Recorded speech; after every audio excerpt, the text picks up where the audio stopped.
So this is our second lecture on Chapter 13, Radiant Exchange Between Surfaces. Basically, we have an enclosure of surfaces. We neglect participating medium. The radiative exchange goes from surface to surface, and there can be a net radiative heat transfer between hot and cold surfaces.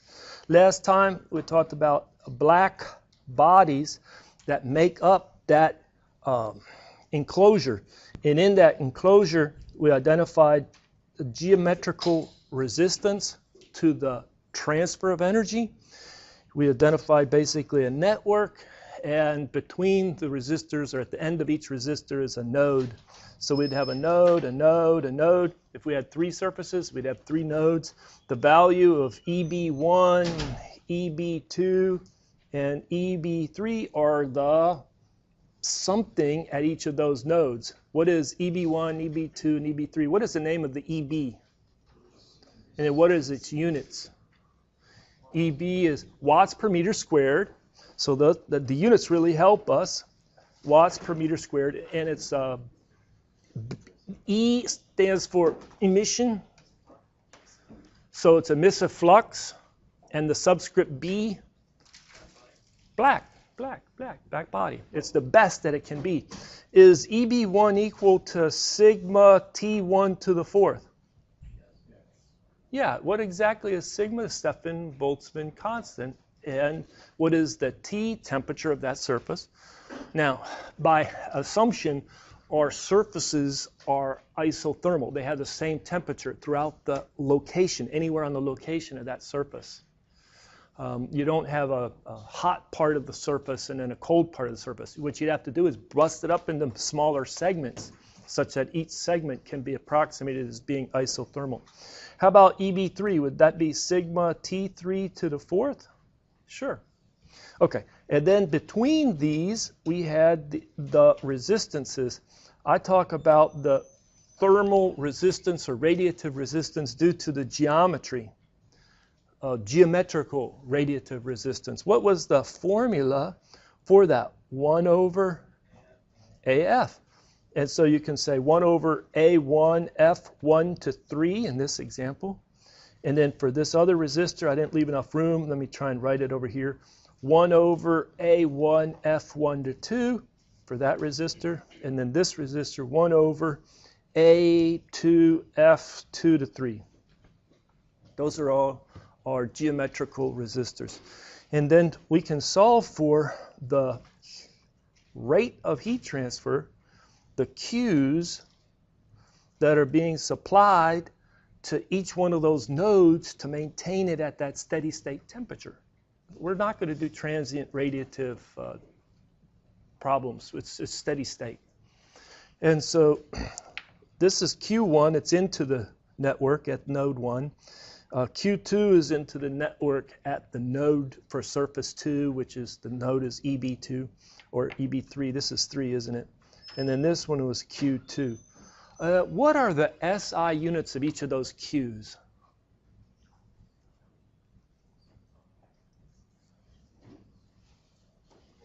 Watts. Watts. So they have units of watts. All right. So let's do this. We know that the units, SI units for each of the black body emissive fluxes or power. Somebody will say power, and I'll probably say power, but it's watts per unit area, so I should say a flux, right? Emissive flux. And then we know Q's have units of watts. What are the units of this geometrical resistance, SI? SI units for that geometrical resistance.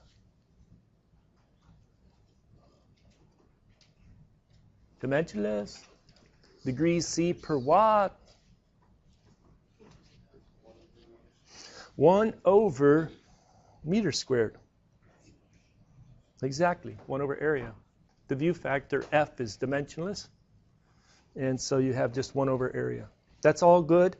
Now, what we're going to do is we're going to solve another example problem for black body radiative exchange. And then we're going to move into what we call gray surfaces. What is that? Well, a gray surface is a diffuse emitter, and reflector, and we're neglecting the wavelength dependent or the wavelength characteristic such that the emissivity and the absorptivity are constant regardless of the wavelength of the emission or the wavelength of the incoming incident radiation, the irradiation.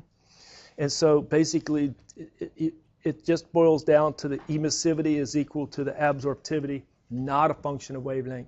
It's just a constant regardless of the monochromatic or the wavelength dependence of the radiation. So we have a network of gray diffuse surfaces, and then we're going to have a surface resistance, just like a geometrical resistance, and it'll not link the nodes of the EB, but it'll be between nodes of EB and J. Well, what is J? J is the radiosity. All right, we'll get to radiosity there. But this surface resistance, RSURF, is going to be 1 minus an epsilon over epsilon A. What is epsilon again? Emissivity. Right. Very good. So we'll get to that. Let's do this. Let's solve this problem. I think I did not solve this problem last time. Or did I? Did I solve this problem? Let's jump into it. We have a hemispherical dome. I'm going to show it in 2D, but it's really in 3D, a hemispherical dome. And it covers a 25, its diameter is 45 meter diameter, and it covers a 25 meter ice rink. And the ice rink is located right in the middle. And so you have the ice rink. What's this? That's going to be like a donut shape around outside the ice rink, but it goes to the edge of the dome. Okay, so that's what we have, and so we can see right away we have a three-dimensional problem that has three surfaces constituting the enclosure. We have the inside of the dome. We have the rink surface too, and we have then this other surface which completes the enclosure. And so if I look down at it, the area 2 would look like this, and then area 3 would be that ring outside. Okay. So they're going to tell us everything is black body. Don't worry about the gray diffuse nature of it. Its emissivity is 1. The dome has a particular temperature, so T1 is at 10 degrees C, and that 10 degrees C, 283 Kelvin. And the ice, T2, is at negative 5 degrees C. Don't make an error here, true? That's going to be 268 Kelvin. Calculate all of the areas and all of the view factors in this three-surface enclosure. So if I have three surfaces, how many areas do I have? Three areas. So 3 surfaces, 3 areas. So how would I calculate area 1? That's right. So the way I like to think of it is I can remember the formula from memory for the area of a complete sphere, and then I'll cut it in half for the hemisphere. So I'll cut in half the area, which is 4 pi r squared. And so you have the diameter of 1 is 45 meters. The radius of 1, cut that in half, 22.5 meters. Did I do that correctly? Did I cut 45 in half correctly? So we can calculate this area 1. When you calculate the area 1, it turns out to be 3180.9 meters squared. How about the area 2? Yeah, that's just going to be pi. This is r1 squared. Pi r2 squared. And so the diameter of 2 was 25 meters, so r2 is 12.5 meters. And then you calculate area 2, 490.87 meters squared. How about the area 3? Is that area 1 minus area 2? No, not at all. What is it? Pi r1 squared minus pi r2 squared, isn't it? Yeah. So that area 3 comes in to be 1099.6 meters squared. Okay. So we have all of the areas calculated. How many view factors are there for this problem? Well, you have 3 surfaces. So you could have the view factor from surface 1 to 1, view factor from surface 1 to 2, the view factor from surface 1 to 3, that's 3. Then you have the view factor from 2 to 1, view factor from 2 to 2, view factor 2 to 3, view factor 3 to 1, view factor 3 to 2, and view factor 3 to 3. So some of these are 0. Let me do this. I'm going to pause. I'm going to walk around. I want you to put in at least the ones that have magnitude of 0. And then start working on the non-zero ones.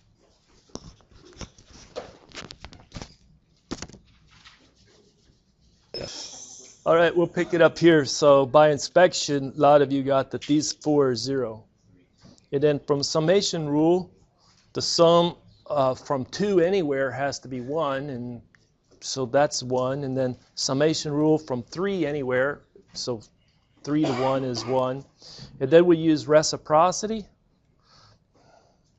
And then reciprocity, and then back to summation rule. So that's kind of the pattern. How did you get all these zeros? Observation. The photons just can't get, to hit there. Some people are tempted to put a 0 here. Aha! View factor 1 to 1. But no, the photons can leave the inside of that hemisphere and still strike the inside of the hemisphere, so that's not good. All right, so then the reciprocity to get this F1 to 2, you would say area 1 F1 to 2 is equal to F2 to 1. Maybe I should have put the area first. Area 2, F2 back to 1. And so the view factor 2 back to 1, we just concluded that was 100%. And so a lot of people were able to say, oh, that's just A2 divided by A1. We got the A2, we have the A1. You can run that view factor. The view factor is 0.1543. And then view factor 1 to 3, the same logic, reciprocity. A3 divided by A1. That areas we calculated already, and you get 0.3457. And then summation 1 minus the view factor 1 to 2 minus the view factor 1 to 3. This comes in at 0.5. So we continued the problem, and we calculated all of the areas and the view factors. Now, what is that net rate of radiative transfer from the dome to the rink? So maybe they're asking me to calculate what is the Q that goes from the dome, which was our surface 1, to the rink. Now, we had this notation where it would be a one-way direction, but this is really a two-way direction. The photons are leaving 1, going to 2, but 2 is sending photons back. And so it's a net exchange. The book doesn't use this double-headed arrow. It would just say Q1, 2.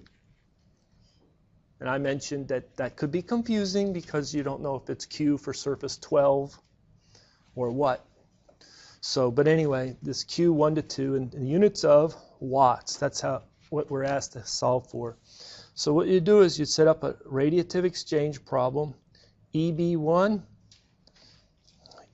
well, if you want to, let's try and draw it like this. Here is EB2 and then EB3. That's kind of lined up with what we had for where they're located.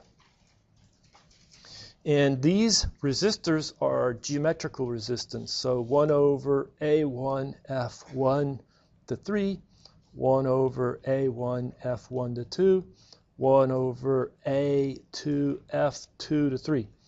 All right. And then this is what's going into node 1, Q1.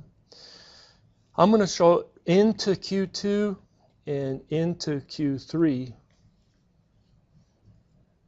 But what we're really asked to solve for is what's flowing through this resistor. What's flowing through there is Q12. What's flowing through one of those resistors. Okay, now I've shown the very general network. What I'm going to do is I'm going to pause, I'm going to walk around. I want you to identify one of those resistors as 0 and take it out. And what does it do to the network? Okay?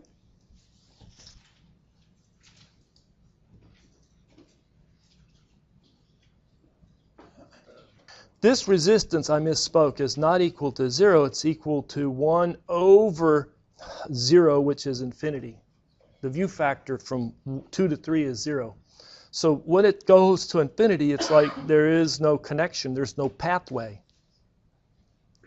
It's infinite resistance. There's no path for the heat to flow. Anyway, so that's how you would modify this. And so how do we solve for Q1 to 2? We would say, it would be the EB1 minus the EB2. That's what drives the flow through that resistor, a difference in the potential. And then you divide by the resistance 1 over A1 F1 to 2, or simply just put A1 F1 to 2 sigma T1 to the 4th minus T2 to the 4th. We know our temperatures, right? We know the Stefan-Boltzmann constant. We know the area 1. We know the view factor from 1 to 2. And you can calculate then what Q is. Q comes in at 34.9 kilowatts. Watch out for the kilo. Part C, what is the view factor from the dome to the rink? We solved for that in Part A. Didn't we? What is the view factor from the dome to the rink? 0.1543. Are there any units on that? Fraction, the dimensionless. It's a ratio of the fraction of photons to the total number of photons emitted. Ready to press forward on this one? All right, let's press forward. Now we're going to talk about gray surfaces and in an enclosure, and then we're going to model this. Well, if I said let's start off and do black again, and let's say I had an enclosure that looked like this. I'm going to have a bottom, a top. I'm going to have a piece that's dangling right in the middle, and that piece maybe have it's like an angle iron, okay, a long piece or a piece of angle iron or cone. Okay, so I would have surface maybe 1, surface 2, surface 3, and surface 4. How do you get 4 surfaces again? Well, that piece of angle iron has a bottom surface and a top surface. The top surface sees 1, and the bottom surface primarily sees 2. So I need to treat them a little differently. So I would come in and I would say, if I just did a black body exchange, I'd put EB1, and then I'd put over here maybe 2, maybe I'd put it down here, EB2, and I'd put maybe EB4 and EB3. I'm trying to put them logically where they might make sense to put them. And then what type of geometrical radiative resistance would I have between these nodes? I would have the 1 over AFs, wouldn't I? And then I could have an exchange like this and then come down, do a little jump, and go down like that. So before I get to gray, let's take a look at this. Let's say this was a 2-dimensional problem that's infinitely long, very, very long. Okay? So maybe this is the bottom of a long oven, and I have the top of the long oven, and then this long piece of angle iron somehow suspended in this long oven. Okay. Rub out, modify this network such that the 1 over AFs that have the view factor is 0, they don't see each other. that resistor goes away out of the network. Can you modify it for me? So this is B3, this is B4, etc. This is B2 and B1. I'm going to pause, walk around, see what you get. Does that make it too complicated? Does it make sense?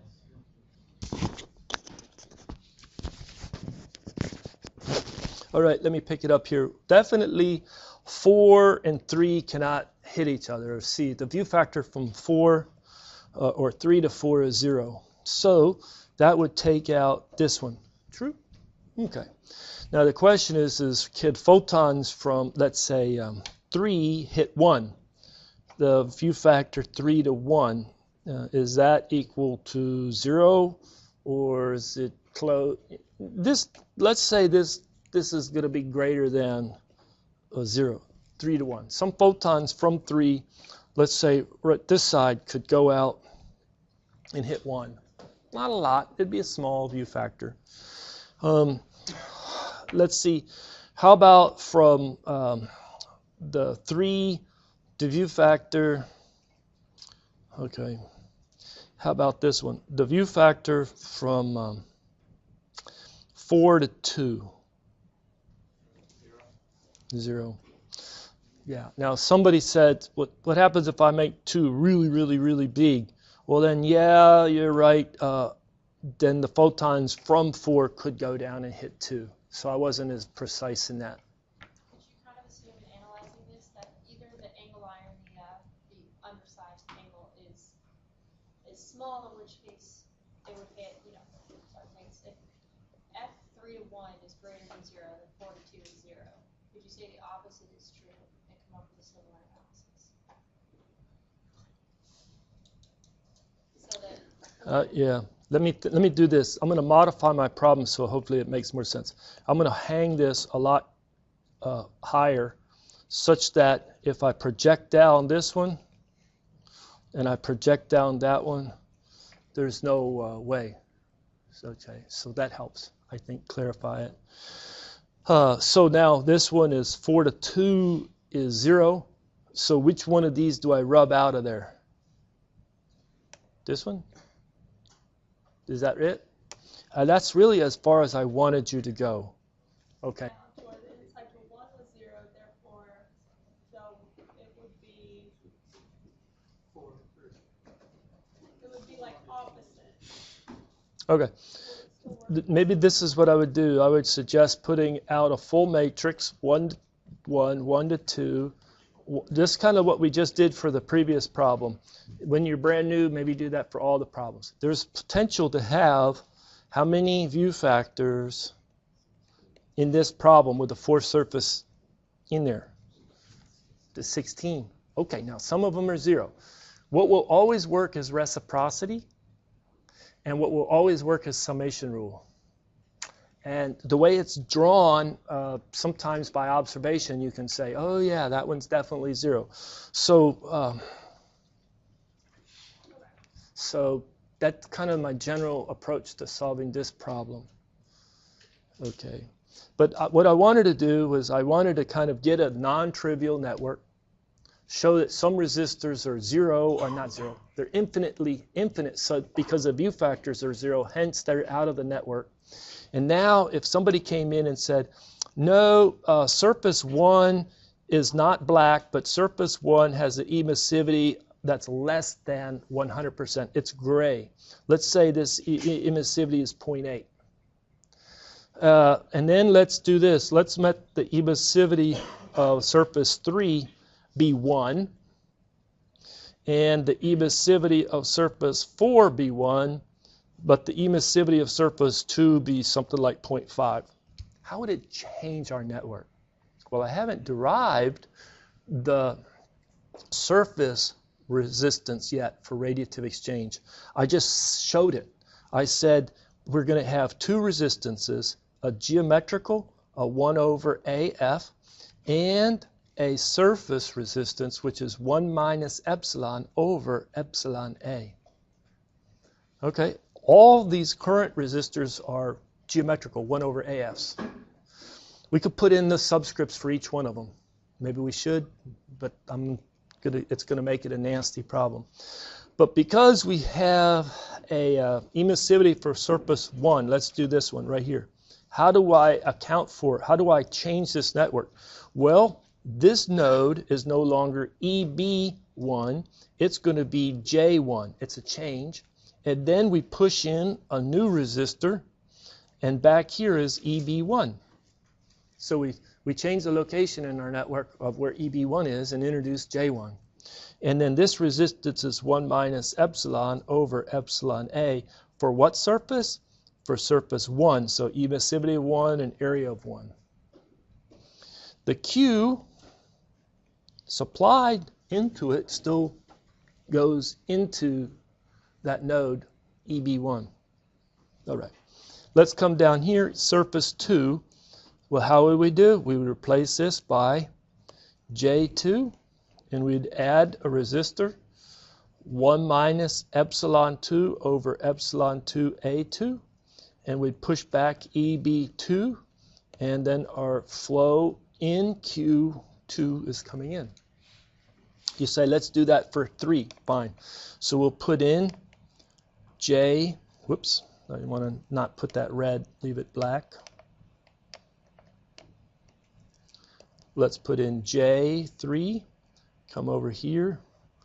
This is EB3, 1 minus epsilon 3 over epsilon 3A3, and this is Q3. Likewise, over here, you're going to go, trying to change color too often. This would be J, what is that, 4? And then EB4, and then this is Q4. So what did we do? We added 4 resistances. I haven't derived. I'm going to derive them in the next slide. But they're surface resistance, 1 minus epsilon over epsilon A. And that's our modified network. Now, somebody says, you took out some resistors that were geometrical because the view factor was 0. Okay, great. 2 of these 4 surface resistors are also 0. Why? Well, the emissivity is 1. It's a black surface. What happens in our thinking back to electrical circuits? What happens when that, in our problem? Let's go here. Emissivity 3 is 1. So what happens to this resistance right here? Not geometrical, surface 3. When I put in, it's 0 divided by 1 times A3, right? So this resistor truly does go to not infinity, it goes to 0. So now you have to think for a minute, what happens when the resistance goes to 0? It's not making an open circuit, it's making a short circuit. And so what would be the difference between, if this resistance goes to 0, what's the difference between those 2 node values, EB3 and J3? They're the same. It's like voltages. The 2 voltages would be the same. Okay? So what happens is because of its black surface, this resistor goes to 0, this collapses, this is just EB3 is equal to J3, and that Q3, I don't want to rewrite it all, but it just goes like that into the network. All right, how do you make another modification somewhere else? Well, what about the emissivity of surface 4? That's 1. So what happens there? This resistor, it's a short circuit, not an open circuit, a short circuit. J4 is equal to EB4, and then the Q comes in like that. So we modify our network. All right, hopefully that was a softer sort of introduction to something that I think is a little challenging, but now let's derive that resistor.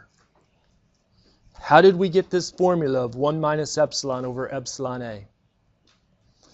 So we go to a Janeiro surface right here. This is our surface I or 1 or whatever, just one surface in particular. and we look at what's coming in to the surface. That we call G. G is our incoming radiation. It's our irradiation. All right. When G comes into a surface and the surface is not black, you have some absorptivity equal to the emissivity. It's a gray surface. Some of it is going to be reflected. That's rho times G. And then some of it is going to be absorbed, alpha G. If you look at the outgoing radiation from a surface, there will be some emission in addition to the reflection. So if you would take the actual emission, EB, for that surface, modify it with the emissivity of that surface, and that would be the emissive flux. The emissive flux plus the reflected flux is equal to the J. And the J is the radiosity. I'll write this equation. J is equal to the rho G plus emissivity EB. This is just saying the net outgoing, the radiosity, is the sum of the reflected plus the emitted. All right. You come over here and you say, I am going to have to supply energy, Q, to this surface to maintain its constant temperature when I have this radiative exchange going on the top side of that surface. So do an energy balance for this surface, right? Okay. So what does the energy balance look like for that surface? Well, there's a Q going in from the bottom. Where is that coming from? Think of it as conduction being supplied to the surface to maintain its steady state temperature. All right. Now, because each of these terms have watts per meter squared, that's the units of G, that's the units of the EB, watts per meter squared, that's the units of the J, the radiosity, everything. I really should worry about Q double prime because I'm going to do it per unit area of that surface. Okay, so Q double prime is equal to your emission, emissivity, EB,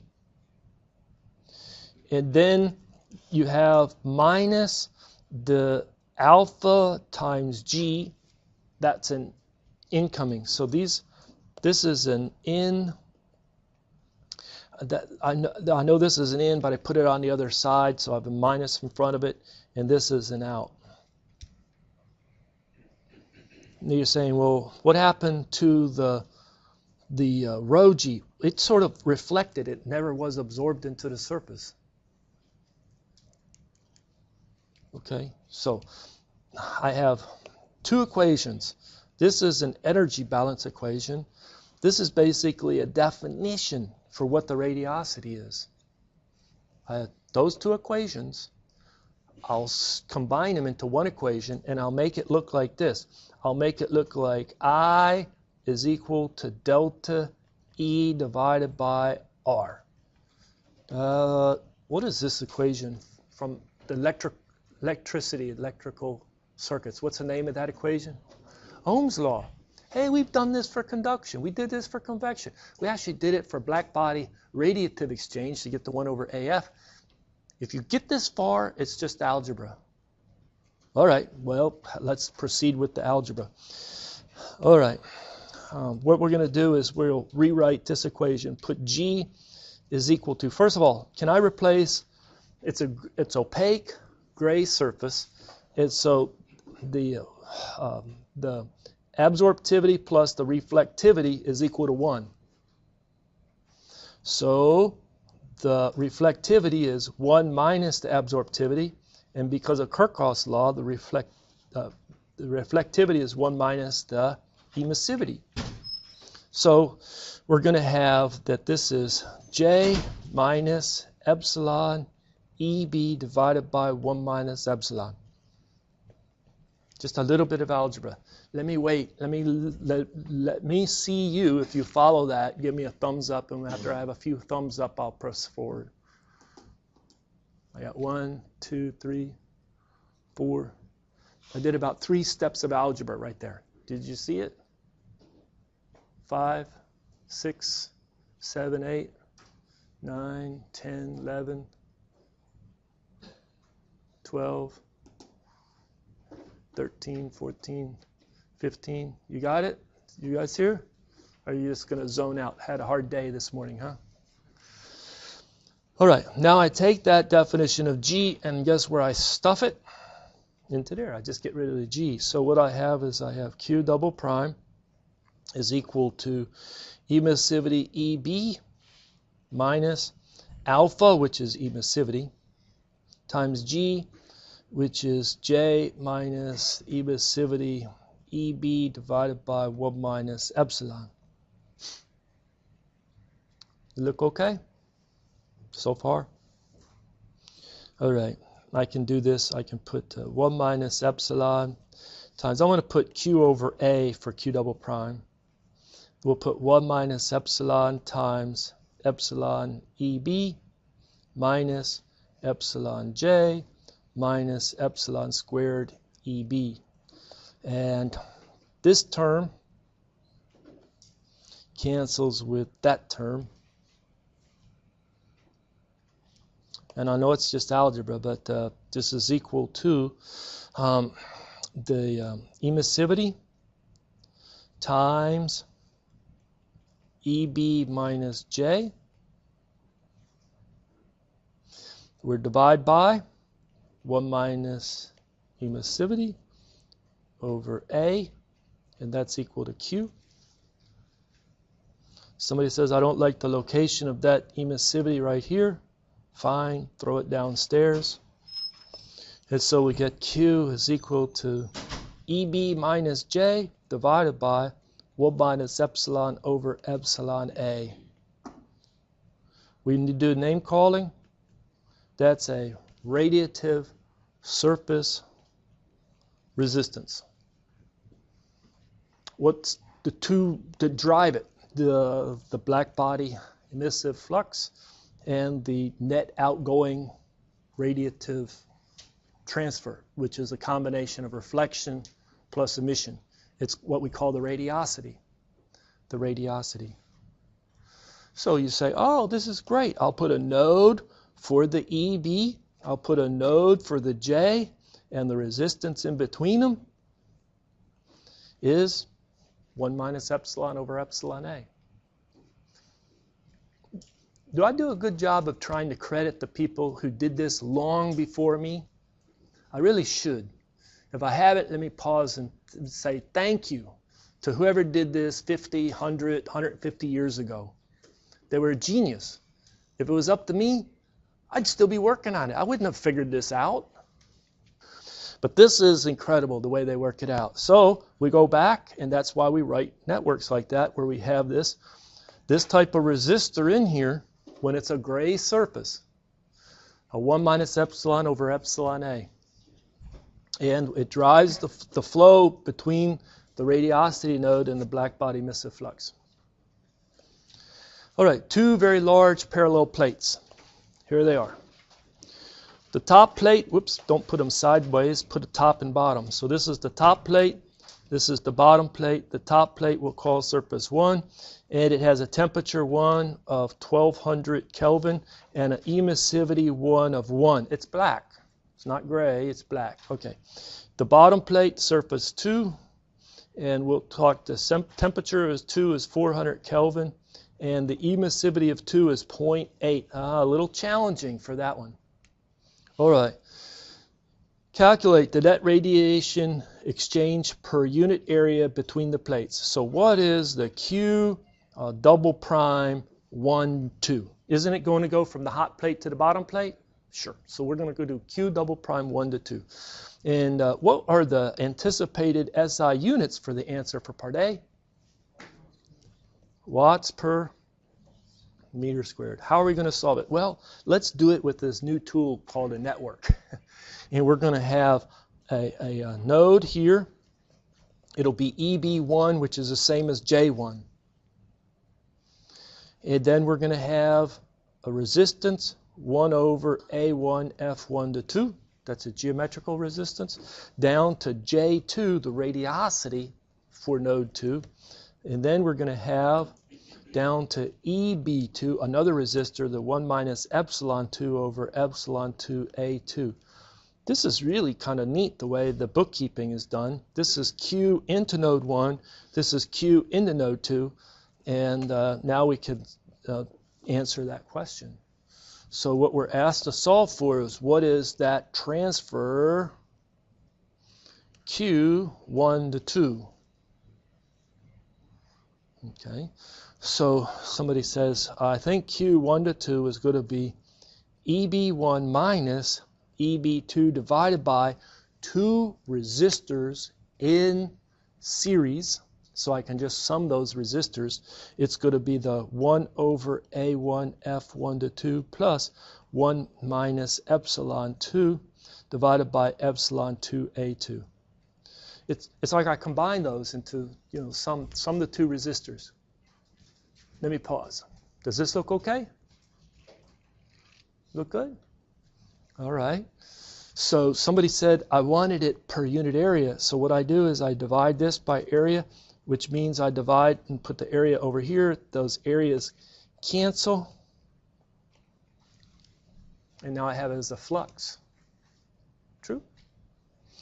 So now we're going to have Q double prime 1 to 2 is equal to the sigma times T1 to the 4th minus sigma times T2 to the 4th. And then we'll have 1 over the view factor from 1 to 2. 1. 2 parallel plates. Everything that leaves the top hits the bottom. So by inspection, the view factor 1 to 2 is 1. Okay. Then we're going to have plus 1 minus the emissivity of the bottom plate, 0.8, divided by 0.8. And we can solve Q double prime 1 to 2. How about if I pause, you jump on your calculator, I'll walk around and see if you can calculate that.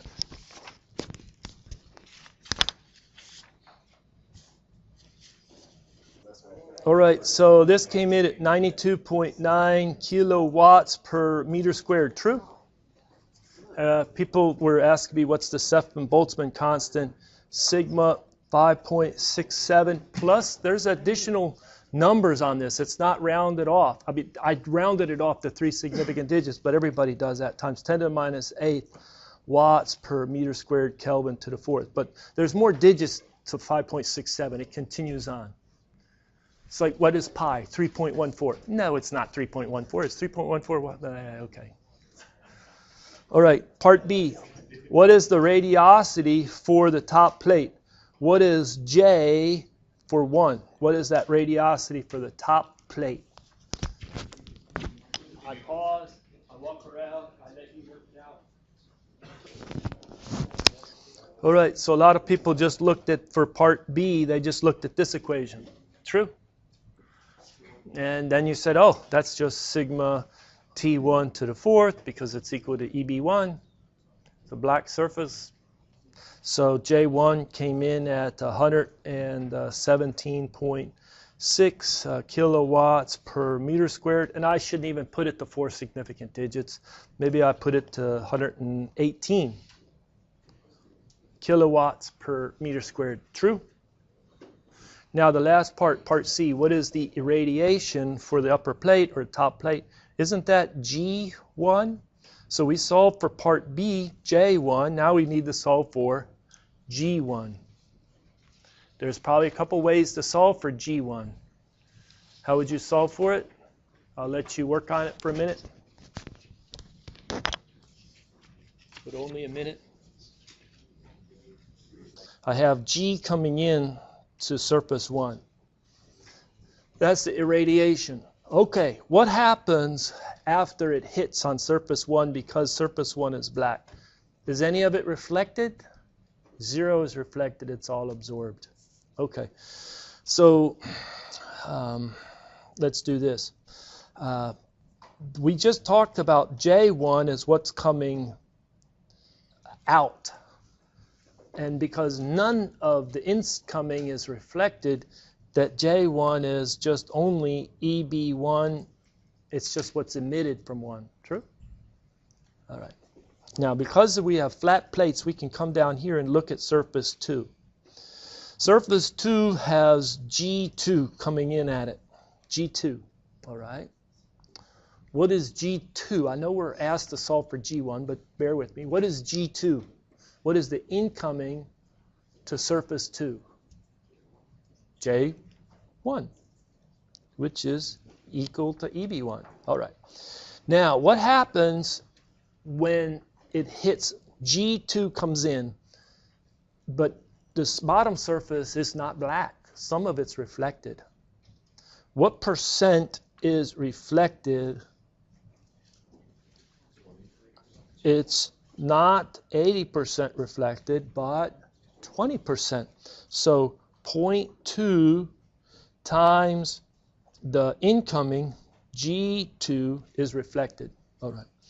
What about the emission from the bottom surface? The emission is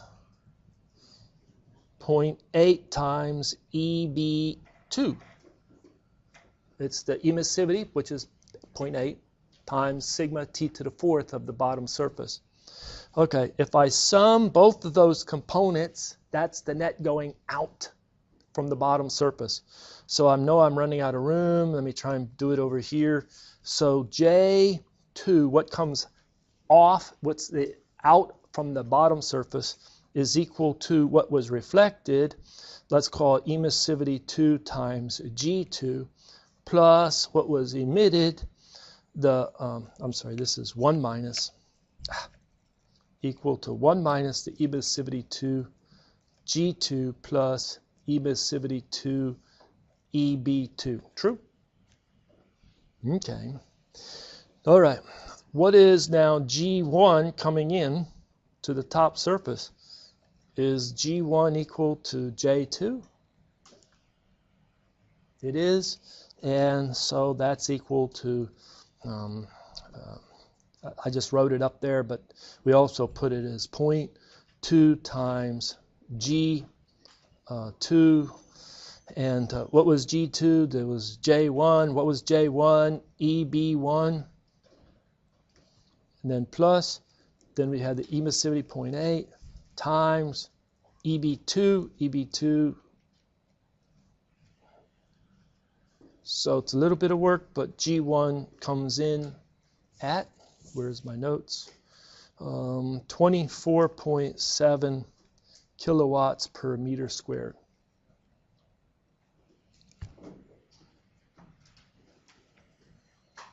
Been a rough day for some of you. Good job on your senior design presentations in Senior 1. And we're done for today. We'll see you on Thursday.